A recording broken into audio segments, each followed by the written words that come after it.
for U.S. security engagement in the Middle East. But first, I want to remind our virtual audience members they can submit questions for our panelists by navigating to cnas.org/live or on social media using the hashtag CNAS2023. I'll also let our in-person audience know I'll be coming to you for questions later as well. In September 2020 at the White House, the signing of a series of joint statements known as the Abraham Accords opened a new chapter of history in the Middle East and North Africa. The Abraham Accords launched the normalization of relations between Israel and UAE, Bahrain, Morocco, and Sudan.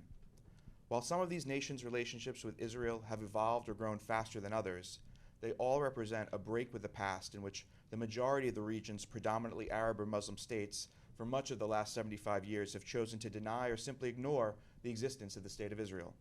In the period since the signing of the Accords, we've seen bilateral trade between Israel and its neighbors expand, the launching of multilateral efforts to address the region's economic, health, and climate challenges, and finally, we've seen new opportunities emerge for cooperation, partnership, and integration in the security sphere. U.S. Central Command has put itself at the fore of bringing its regional military partners together to address shared threats collectively and collaboratively with innovative and cost-effective technological solutions. In the fiscal year 2023 National Defense Authorization Act, which was signed into law late last year, Congress included the Defend Act, a provision with bipartisan, bicameral support authorizing the Secretary of Defense to develop integrated air and missile defense with U.S. partners in the Middle East. While that work continues, it has not been without challenges and obstacles, some of which we hope to identify and discuss today. At the same time, Congress continues to press ahead, identifying new ways to support the development of a U.S.-led Middle East security architecture.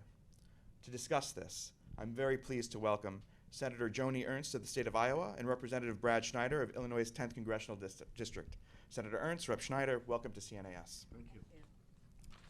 So I've prepared a few questions, and we'll turn to an audience question shortly, but I'll start with a few facts.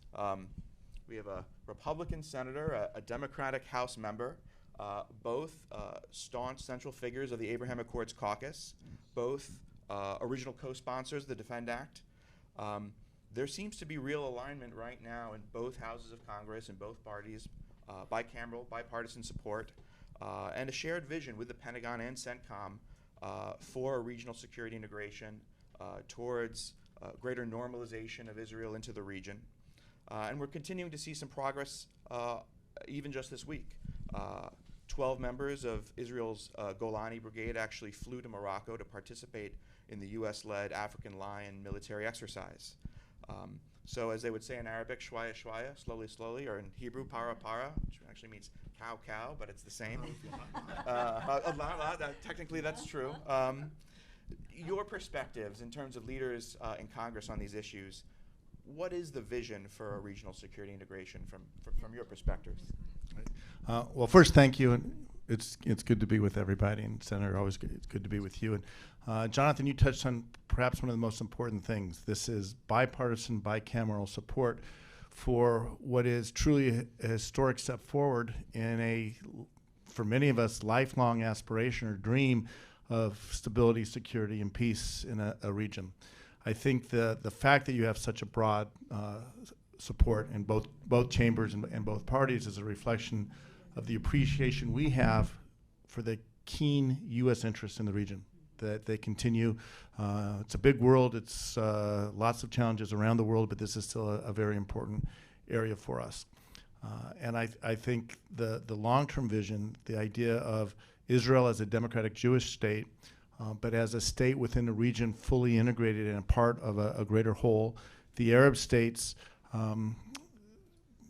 coming together and creating the sense of really an integrated region, sharing not just we've always talked for years about stability, but going to the next levels, getting true security and integrated security. The security of one depends on the security of the other.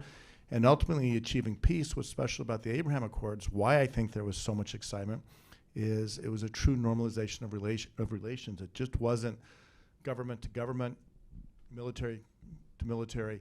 It really was people to people. You're seeing economic, cultural. It's a different paradigm, and that new paradigm is opening up all kinds of opportunities for the future. Yes, and the Abraham Accords set the stage, I think, for so many of us to come together in Congress and take that framework where we saw Israel and a number of those Arab nations coming together, take that framework and put into place concrete U.S.-led ideas on how we could further their security cooperation, which leads to our greater national security as well. And I think it's really important when we do see a lot of divide across our own country that Americans can see this bicameral, bipartisan-led effort and in a way that makes sense to them. So many people wonder, why do we engage in these regions? What does that mean to us, and why should we be supportive? So making sure that our constituencies understand the significance is important as well. But the fact that we are able to do this in a manner where we're drawing in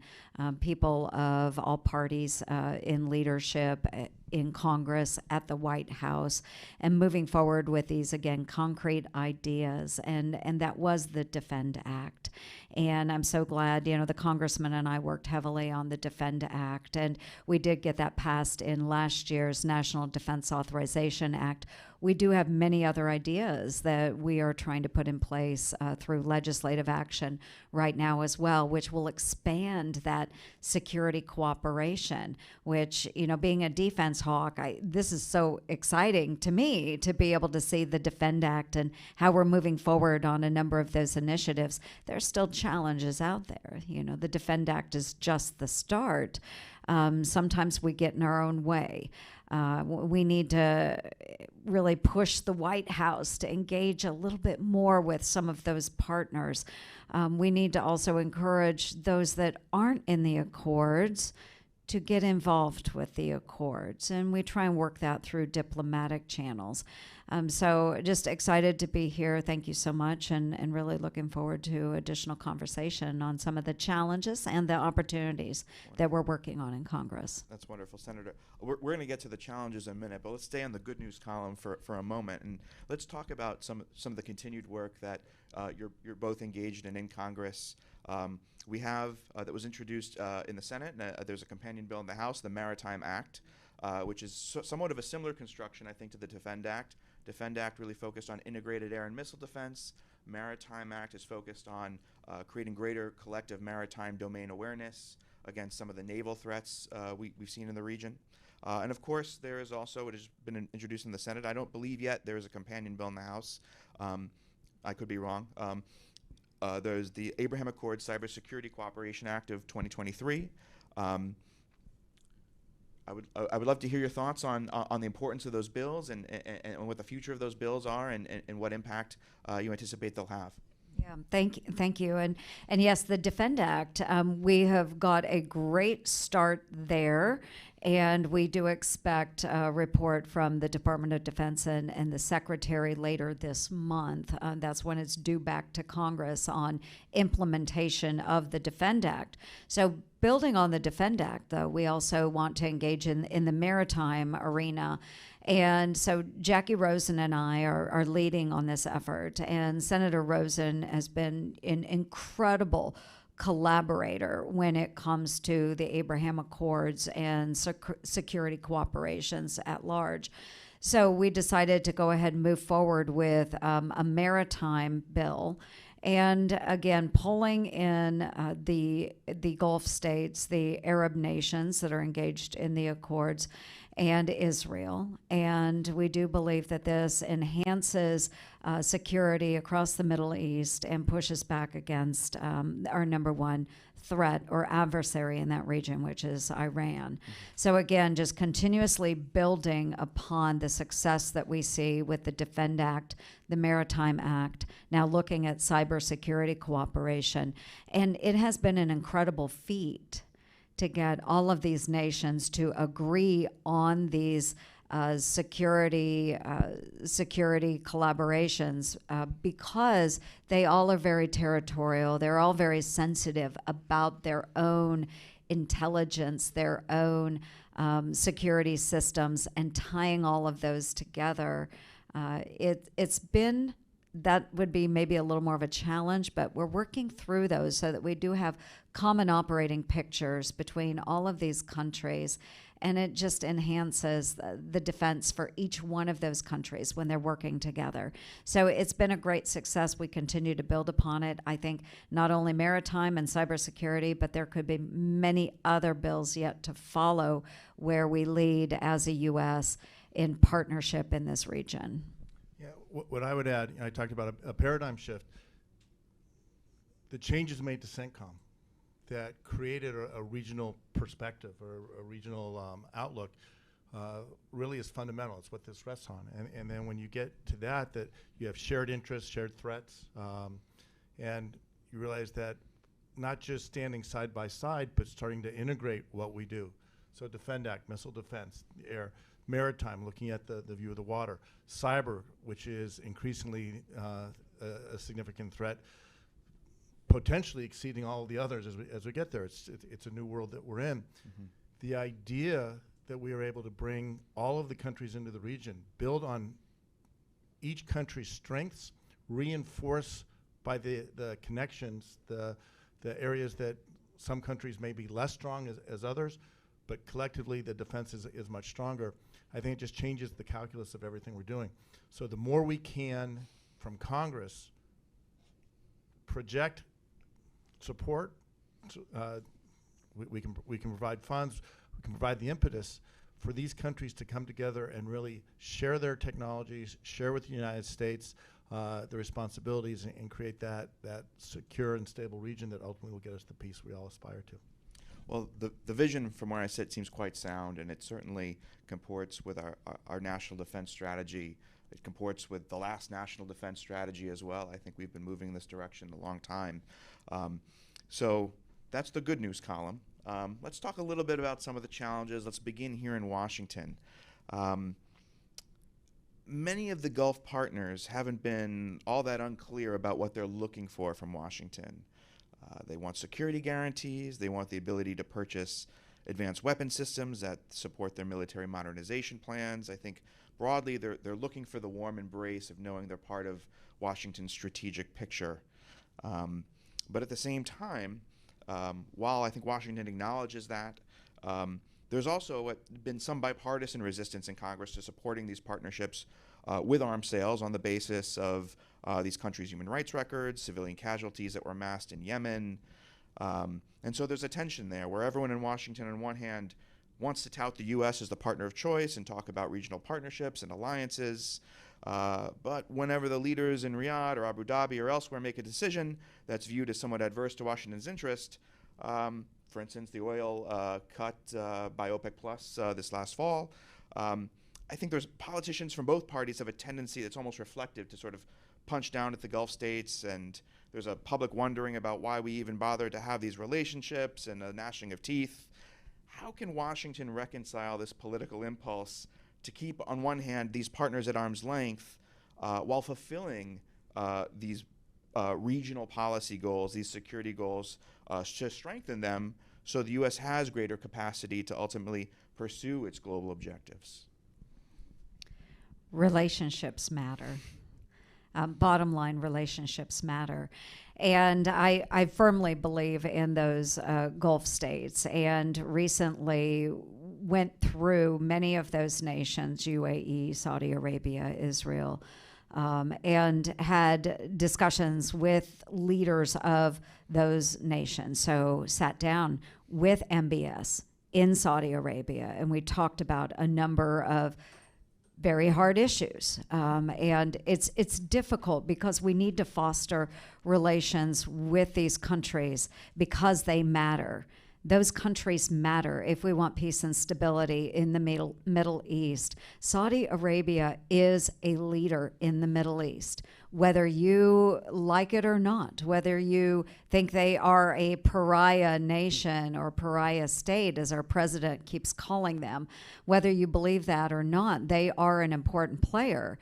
And I firmly believe that if Saudi Arabia had not behind the scenes given the green light to the Abraham Accords, they would not be in place today. So we need to continue working on our relationship with Saudi Arabia. MBS is young. He is going to be around for a very long time.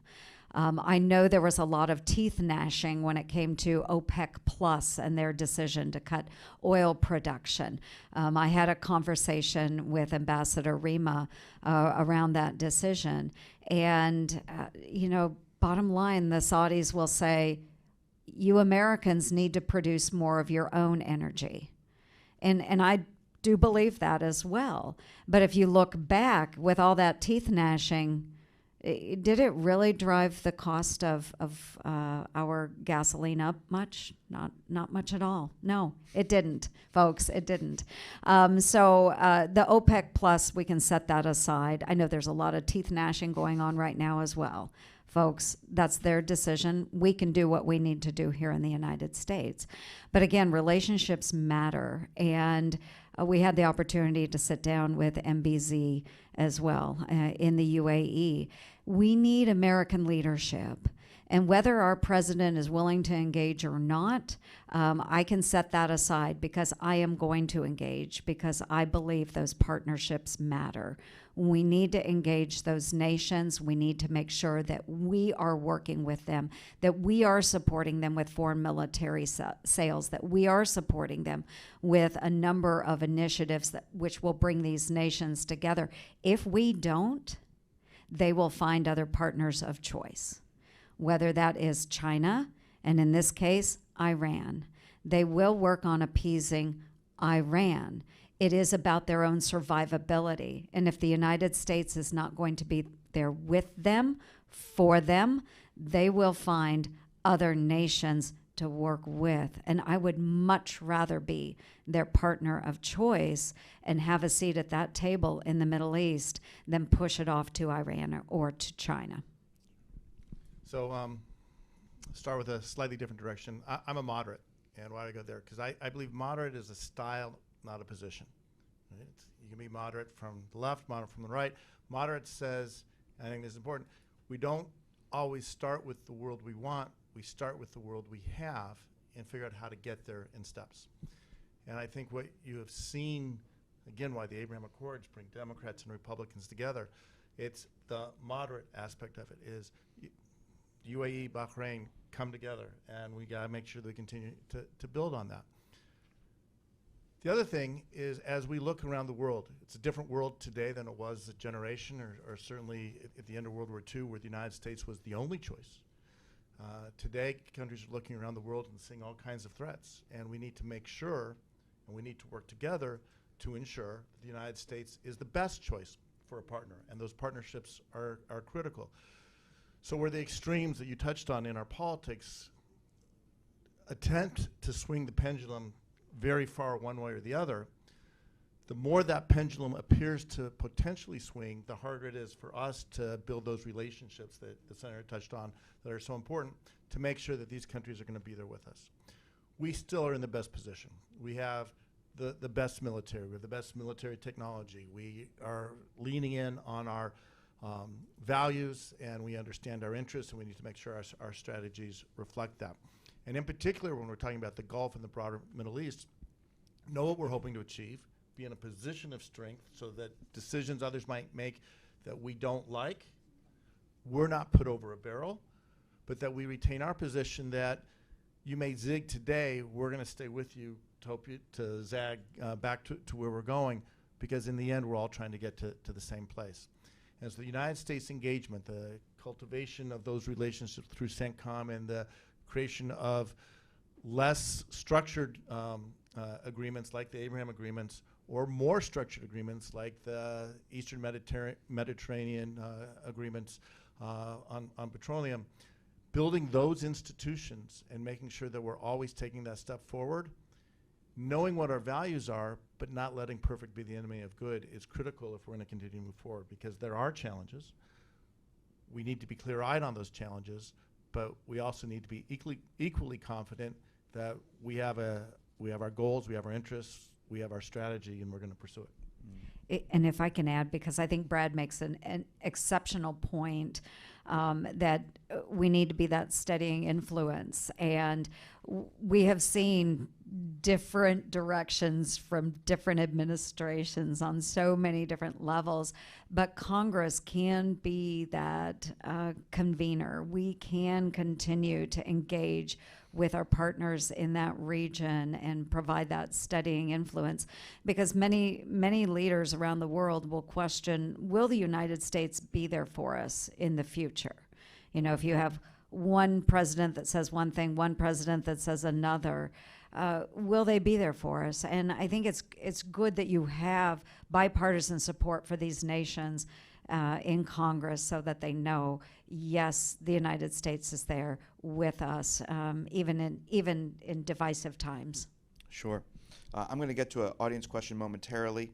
And I have actually two questions that I'm going to kind of push into one to make sure we all have time for it all. But you did, Senator Ernst, you brought up the role of China in the region. So irrespective of some of the political challenges of working with Gulf partners here in Washington, China's current and growing presence in the Gulf imperils those relationships to a degree.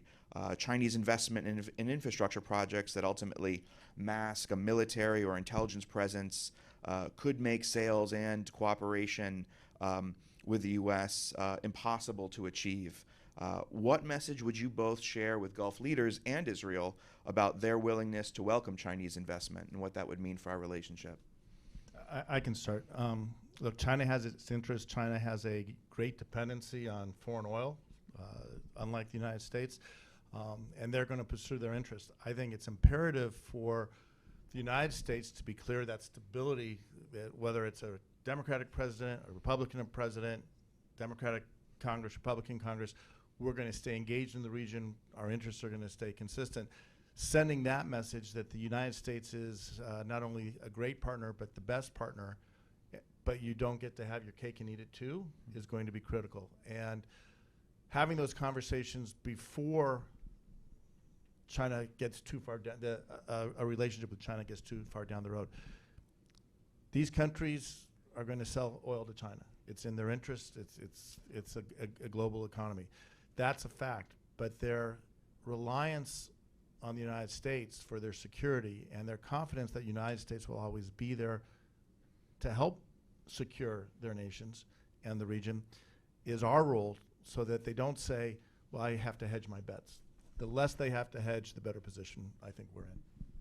Yes, and moving forward, I think it's still important that we are engaging, just as Brad has outlined. And we can do that in so many different ways, whether it's diplomatic, it's economic, it's of course, economic will be a big play, because that's where China uses their influence significantly, is buying loyalty. But we can engage in those ways as well. So diplomatic, economic, informational with the collaboration we do between the nations.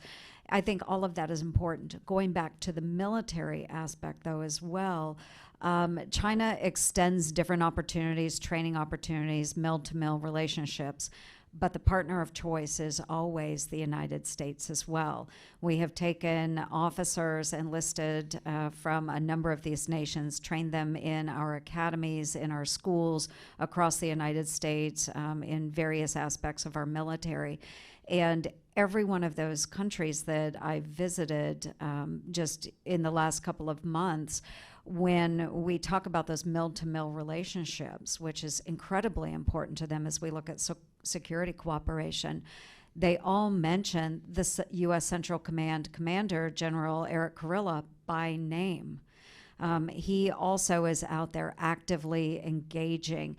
So not only do they need the stability coming from Congress in a bipartisan way, but also understanding that those mill-to-mill relationships will be steady regardless of political party in charge, whatever it may be, but that we have brothers and sisters in arms working together and fostering cooperation between our countries. So it extends across what we call the DIME model, you know, the diplomatic, informational, military, and economical. It extends all through those, and we just have to keep up with those partnerships in order to drown out the noise that's coming from China.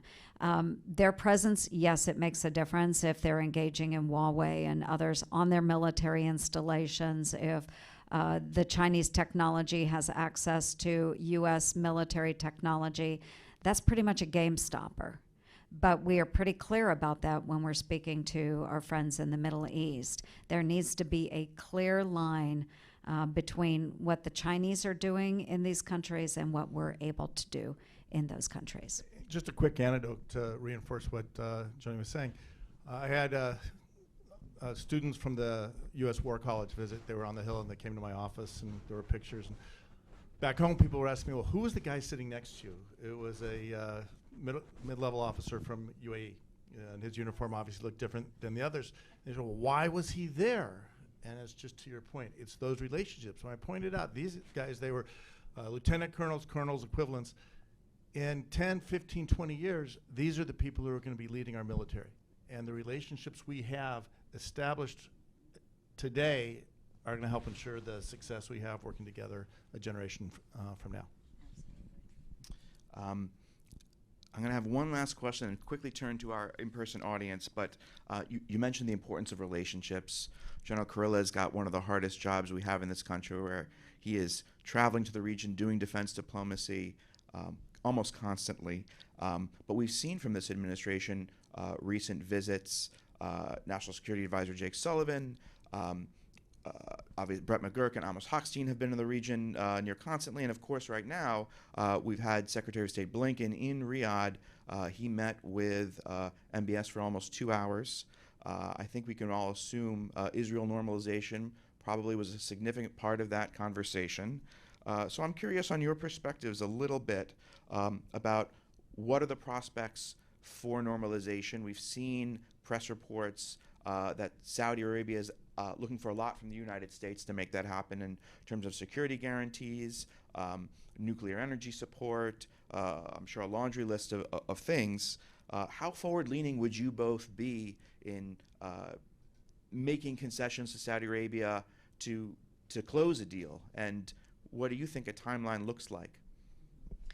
I would say I am actually pretty forward-leaning when it comes to Saudi Arabia. I think their partnership is incredibly important, and I think that MBS and the Saudi family have been very forward-leaning when it comes to their own culture and their own civilization, with so many of the Vision 2030 goals already coming into place. If you look at the advancement of women's rights in Saudi Arabia, they have come so far in a very short period of time.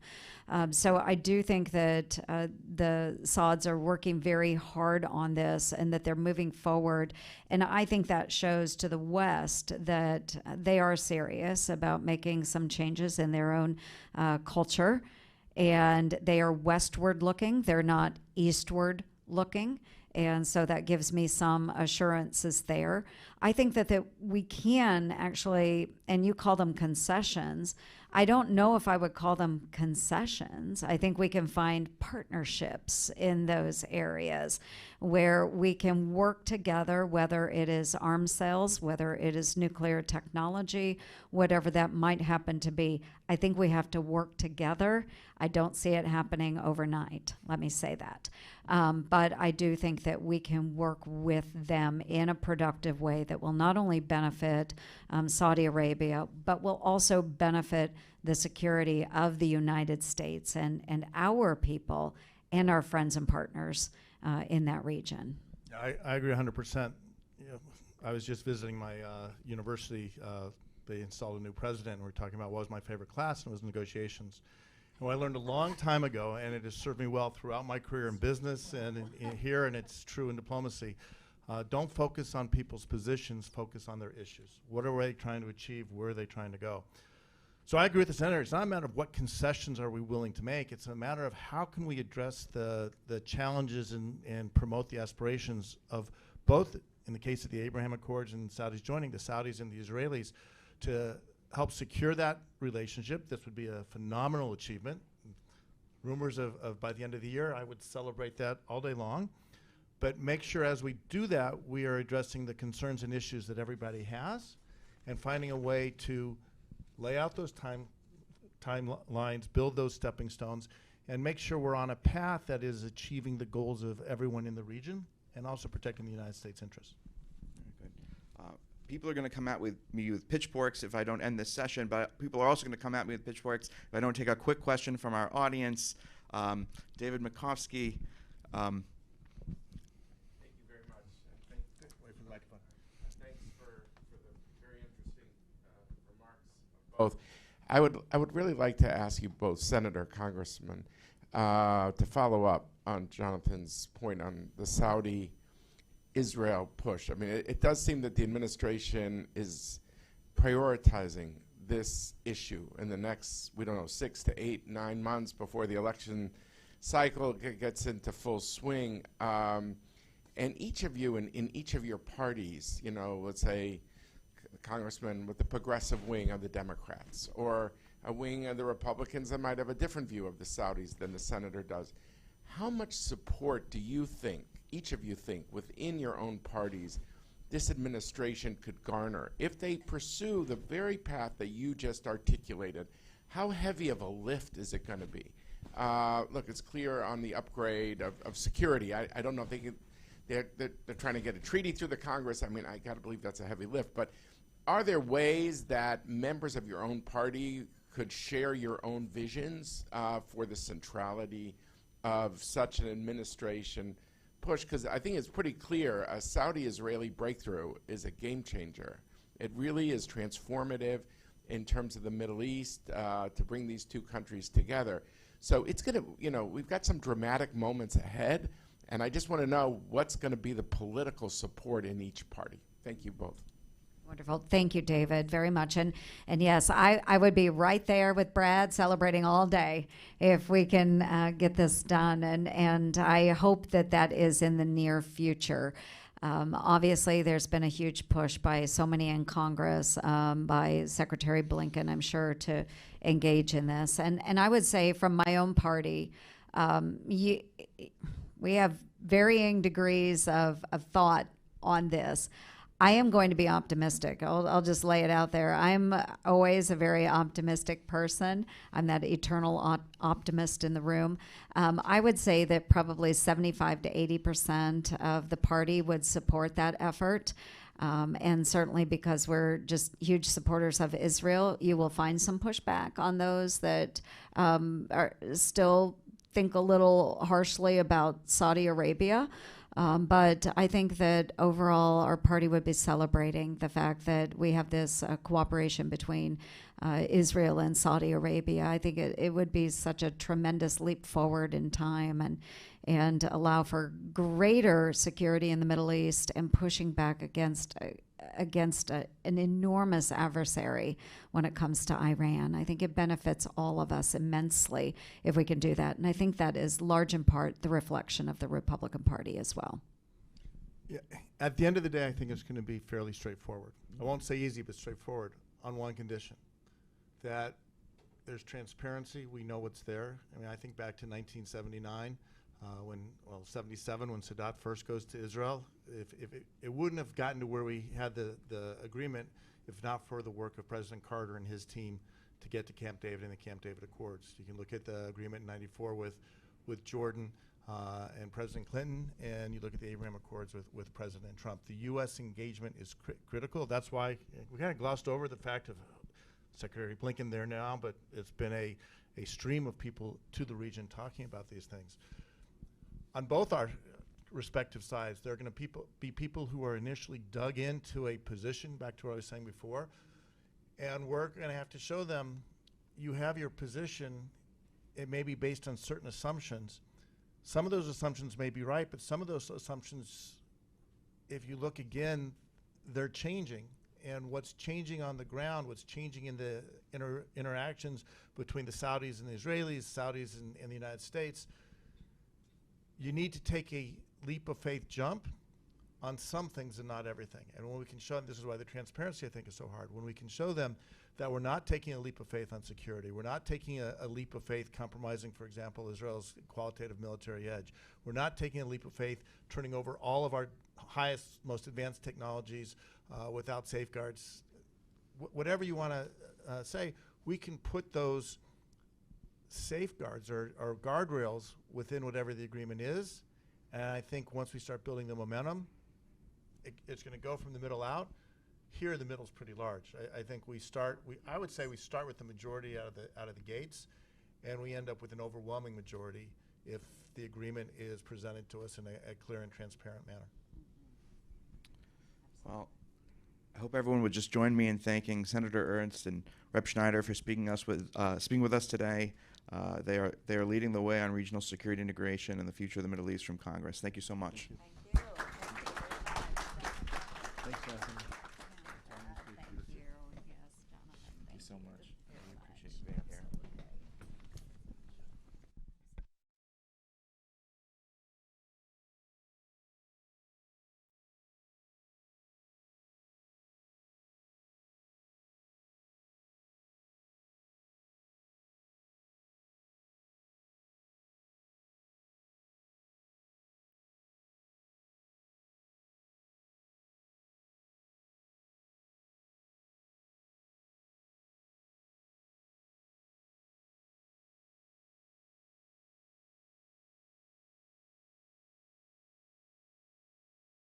Longtime watcher and journalist, reporter of Middle Eastern security issues. He breaks news on a regular basis. He's moving to D.C. this summer, and if you're a keeper of secrets in this town, watch out. He's the author of the book, recently published in English. I'm going to hold up my copy so he remembers to sign it. Yeah, me too. Trump's Peace, the Abraham Accords and the Reshaping of the Middle East. Please welcome my friend, Axios' Middle East correspondent, Barak Ravid. Thanks, Jonathan. It's great to be here. Barak, let's talk Dugri. Let's be Okay. direct, as they say in Hebrew. We have a lot to discuss, but I've got a burning question I've been meaning Okay. to ask you since I got the book. In a previous interview, I heard you talk about the challenges of getting your book published here in the States. Yeah. Some publishers thought it was too favorable to President Trump. Others thought it was too negative. You stated that you simply published what happened and you let the reader draw their own conclusions. Have I got that all right so far? Yes. Okay. Yes. And by the way, I think that's really evidenced in the text. It's really incredibly well written. But I have to ask, considering all of that, what possessed you to portray the former president as a slice of bologna and a banana peel on the cover? So first, thank you for this introduction, and that's I was surprised how I knew how polarized the U.S. was. I knew how much Trump is an issue in this country. Okay, it's obvious, but I was naively I thought that if a journalist writes a factual account of what happened, I don't know, people would say, all right, that's interesting. Okay, but unfortunately, my experience was that, again, a lot of the, let's say, more conservative publishers said, if you want to sell it, it needs to be much more pro-Trump, and the more liberal ones said, if you want to sell it, it needs to be anti-Trump, and the book is not pro-Trump or anti-Trump. The book is just the story of what happened. And to your question, it's funny that you asked about the bologna and the banana, because other people are, which is also part of the political divide in this country, because Democrats usually ask me, why did you give all the credit to Trump when you called the book Trump's Peace? Why? It's not only him. It's not, he didn't do anything. And Trump supporters say, why did you put him as a, baloney? And so the real answer about the cartoon is that, I wanted a cover that will, catch people's eyes. So I went to Hanoch Piven, who's a very well-known artist in Israel, and he's known for drawing with objects. And he did that for all Israel's politicians over the years. And he's very famous for it in Israel. And I told him, listen, I need you to do exactly what you did with Bibi, but now do it with Trump. And he said, you know what? And he went for it. And I said, do whatever you want. I'm not gonna, I don't care. Whatever you think. That's what he did. Okay, well, I feel this bolsters my bipartisan credentials as someone who worked for the Democratic majority. Exactly, in and the you House, complained who about the asked baloney. Republican question while recognizing that you did capture almost 30 years of history in the book of slow warming of relations between Israel and its Gulf partners that ultimately led to the Abraham Accords, but couldn't have happened. That the Abraham Accords simply couldn't have happened without those many years and the work of staff and diplomats, hiding out and working in covert ways to advance peace. So let's dive right into the challenges. We heard from the members of Congress, Washington's view, a bit of the positive about the vision. But in your estimation, what is standing in the way of regional security integration? And perhaps I can, sort of lead you a little bit, and we can pick up where I left off with you. And I last saw you in March in Tel Aviv. We had a nice breakfast in what was normally a quiet neighborhood of Tzomet Apil in North Tel Aviv. What was happening that day? There was a demonstration, and again, this is just so that people understand. This is quite a suburban neighborhood, okay? It's like I'll tell you that there's a 100,000 people demonstration in, I don't know, what's the equivalent of where we were? Is it like in Rockville or something? Yeah, Rockville In would be a good... 100,000 people went to the streets with flags and started demonstrating, blocking the roads. It's part of what is now happening in Israel when... And by the way, it influences the issue that we're talking right now. Because Prime Minister Netanyahu, 5 months ago, he was sworn in. He gave speech on the day he was sworn in and said, my number one goal, countering Iran. Number two goal, getting a peace treaty with Saudi Arabia. Okay? And 3 was, tackling prices and things like that, and economy. And then, a few days later, him and his government decided that there was another issue that they want to pursue, which has nothing to do with this issue, and this is their plan to kill the Supreme Court. And this completely hijacked Netanyahu's agenda over the last 5 months. And those 5 months were mostly wasted time when we could have, focused on, again, the two, I think, Netanyahu laid down the real priorities, Iran and Saudi Arabia. Those are the priorities, but he almost did not deal with them in the last few months because the whole country was engulfed in our Jewish spring. The Jewish spring, that encumbers a lot, that idea. So you actually had a perfect segue to my next question, because my theory of the case is this. You, of anyone in this world right now, have probably the most information to share an insight on what this administration could be doing to understand or work with Prime Minister Netanyahu if it wants to advance Saudi normalization, because you had tremendous insights and access to understand what Bibi's role was in the lead up to the Abraham Accords. And while, for a long time the public sort of saw this close partnership between the Trump administration and Netanyahu, your book tells a story that's a little more detailed, a little bit more fraught, that perhaps Bibi wasn't super excited about all of this and sort of had to be nudged along. So what advice would you give President Biden in addressing the Israeli government and trying to triangulate a peace or a normalization with Riyadh? So first, I think that about Saudi Arabia, like the UAE, in the Abraham Accords, Netanyahu deserves a lot of credit for something very important, that since he came back to office in 2009, he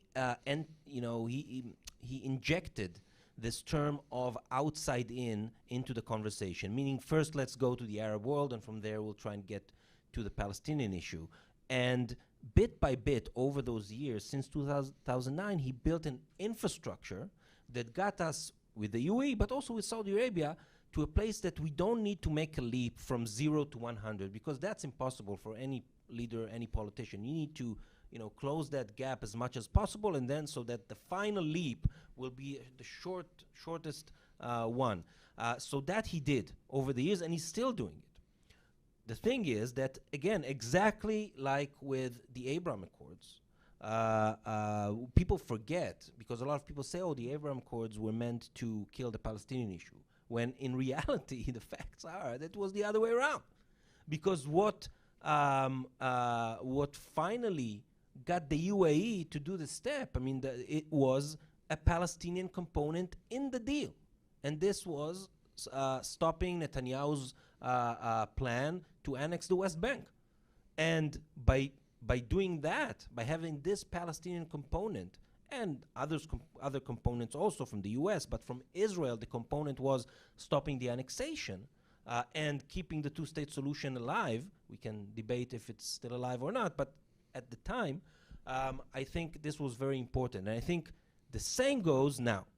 When we were sitting here just a few minutes ago, Secretary Blinken was in Saudi Arabia, in Riyadh, press conference with his Saudi counterpart, Faisal bin Farhan, and the Saudi foreign minister said very clearly, okay, he said normalization with Israel is in the interest of the region, on the one hand. On the other hand, any normalization with Israel without progress on solving the Palestinian issue will only be limited. So I think it is clear when you add that to what Blinken said before he went to Saudi Arabia, which is that any normalization must include progress on the Palestinian issue. I think, and he did discuss the issue with Crown Prince Mohammed bin Salman on Tuesday. So I think when you look at this whole thing, things are starting to crystallize, because for a long time people said, Saudis don't care. They only care about getting a civilian nuclear program and a security guarantee from the US and legitimacy for MBS in Washington. Those are all true, okay? But there is also a Palestinian component. And the current government in Israel, the radical, extreme right government, far-right government, is, let's say, is not really susceptible to taking any steps, any positive steps on the Palestinian issue. Therefore, I think that towards the end of the year, we can find ourselves in a situation where you have on the table a deal of getting Israeli-Saudi peace, okay? But there will be a Palestinian component. And therefore, if Netanyahu decides to go for this deal, the result will be that he will have to change his coalition. And the result will be that the judicial reform will be buried. And the result could be that opposition leaders Yair Lapid and Benny Gantz will face, quite a tough dilemma of whether they're staying out or they're joining the government, taking the crazies and the lunatics and Jewish supremacists back to the opposition, but legitimizing Netanyahu over his criminal cases that are in court right now. That's a big dilemma, and I think that towards the end of the year, this is where we're going to get. That's fascinating. I want to remind our virtual audience to send in your questions at cnas.org/live or on social media at #CNAS 2023. And in a moment, I'm going to turn to our in-person audience for any questions they may have. But let's unpack that a little bit. I mean, you spent some time in the book talking about President Trump's perspectives of Bibi. He was not unclear, as he often is not. He didn't feel like Bibi was all that interested in a Palestinian peace. He wasn't interested in making those concessions for the Abraham Accords. There was a ton of negotiation that went into determining the length of time at which any annexation would be forestalled to enable the Accords to go forward.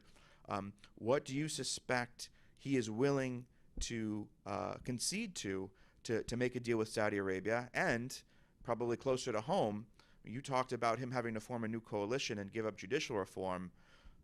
I mean, tachlis, as they say. I mean, ultimately, are we talking about a Bibi who then has to possibly sacrifice himself and risk going to jail to make peace with Saudi Arabia? And do you think he's willing to do that? So first, to your last question, it's the other way around. Because for Netanyahu, again, he wants a legacy, okay? And he wants a legacy that will not be the second prime minister who went to jail, okay? That's because right now, it might take time, but that's his legacy. That's where it's going. to be the second prime minister going to jail in Israel. And he wants to change that. There are many ways to change that. One of them is if he goes for such a deal with Saudi Arabia, which will be, again, this will be, the Abraham Accords, that's the name of the book, The Reshaping of the Middle East, okay? But an agreement with Saudi Arabia, this is a fundamental change in the entire relationship between, not only Israel and the Arab Sunni world, it's an earthquake in Jewish-Muslim relations. This is,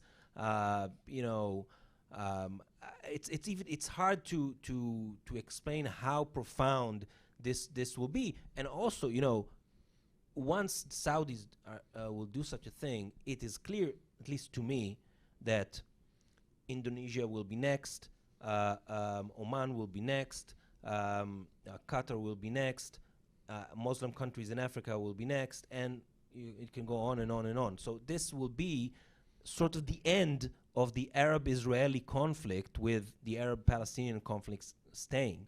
Okay, so it will be very dramatic, and I think that if this happens, and Netanyahu sees it as something which is real, then I have no doubt that he will be ready to do a lot on the Palestinian issue, to kick out the crazies from the government, and to put Gantz and Lapid in this very hard dilemma of whether they join or not. And if they join the government, then this means basically that Netanyahu is not going to jail, because this will legitimize him and will pave the way afterwards.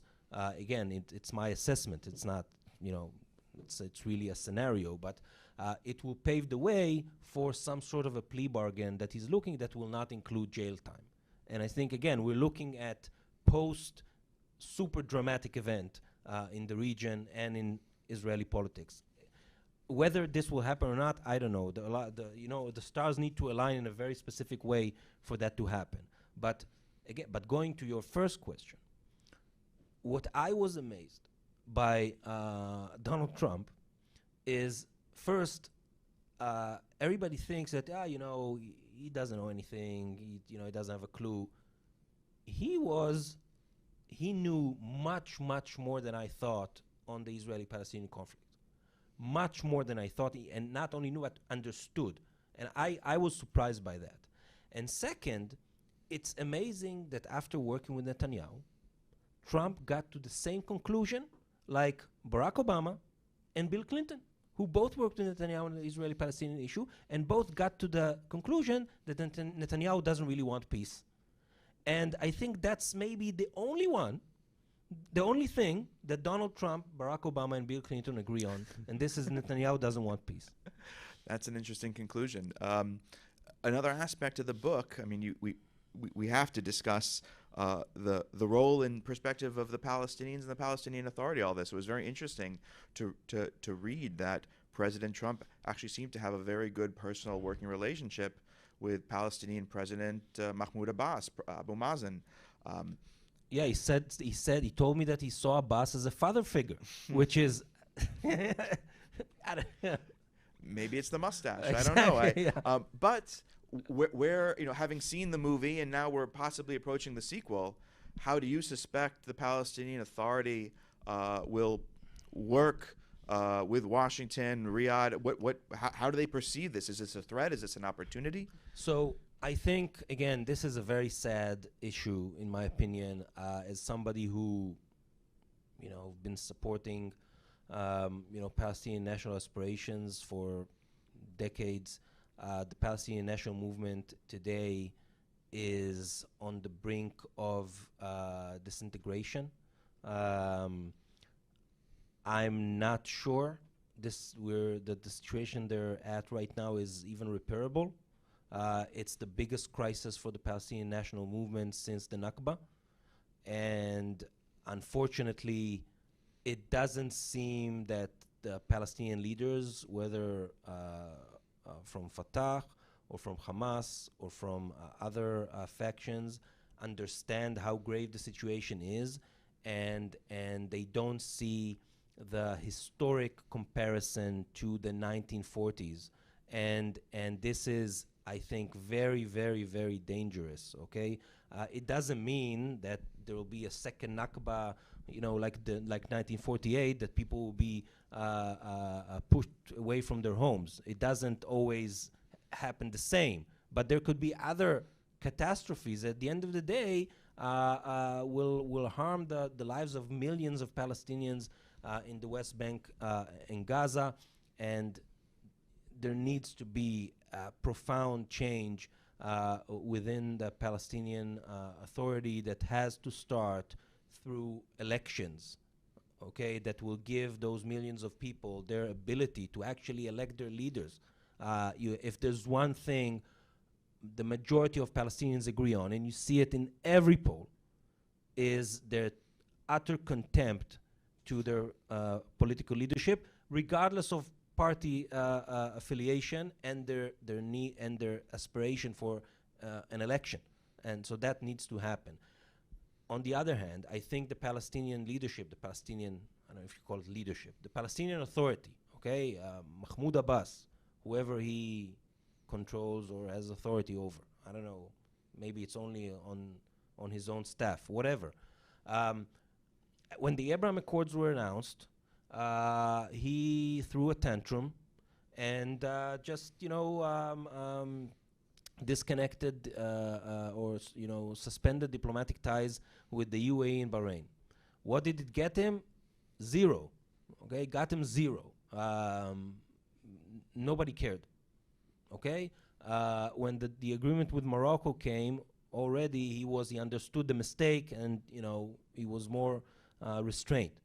But today, I think he understands that when it will happen with Saudi Arabia, he will not be able to do what he did back then. And when Abbas visited Saudi Arabia before the Arab League summit, there was a preparatory meeting. He came with his staff. He saw MBS. And I think one of the main issues was he did not tell MBS, don't normalize with Israel. He told him, if you normalize with Israel, let's do it after we thought together what's going to be the Palestinian component in this agreement. So I think the Palestinian leadership understands that Saudi-Israeli normalization could happen, that it's not a matter of if, it's a matter of when. And now, luckily, they understand that they need to try and cash in on it as much as they can. So almost to paraphrase Abba Eben, the whole region at this point risks missing an opportunity to miss an opportunity. I agree. It's time. I agree. We'll take a question from our audience. Dr. Eli Saltzman, I see your hand. Thank you so much, Jonathan, for this conversation and the previous one. Barak, fantastic. Oh, thank you so much. My question is, I teach a class on the Abraham Accords, and one of the things that I say at the beginning is that even a broken clock shows the right time twice a day. So my question is about intentionality in terms of to what extent was this a strategic decision or a strategic outcome rather than just unintended consequences on both the American and the Israeli side? Is this what Trump saw? Is this what Bibi saw before their eyes? Or was it something that they were dragged into as a result of the annexation or the need to block it? Thank you so much. So strategically, I think the Abraham Accords do fit into the thinking of both Netanyahu, Trump, and Sheikh Mohammed bin Zayed from the UAE. But in the specific time frame it happened, it was, if I, would describe it in the most simplistic way, it was a car crash that ended with a diplomatic breakthrough. Because when we got to that point, the July 1st deadline, 2020, Netanyahu put his deadline as beginning of his annexation plan. And it was clear that the Trump administration doesn't really want this, okay? Because, there's elections, there's COVID, there's like tons of stuff. They don't need an international crisis in the Middle East. And it was clear that the Arab world doesn't want it because it will kill the two-state solution. And it was also clear that within Netanyahu's own government, half of the government did not want it. So you needed to find what's the ladder that can take everybody down from the tree. And this is where Sheikh Mohammed bin Zayed comes in, and I think he deserves the most credit for this thing, because he was able at that point in time, at the end of June 2020, to be the one who comes and says, hey guys, I got a ladder, and this ladder means that if you drop annexation, I will sign a peace treaty with you, and if you, the US, will be the broker of this thing and also give me some security assistance that I need, then I will enter into this. And it literally happened within a few hours, with the Emirati ambassador calling Avi Berkowitz, who was Jared Kushner's deputy, while he was back from the airport to the White House after a failed trip in Israel. And in a phone call in the car, they said, that's actually a great idea. And 6 weeks or 7 weeks later, you had the Abraham Accords. So Saudi-Israeli normalization, it seems like we may have the blueprint in your book.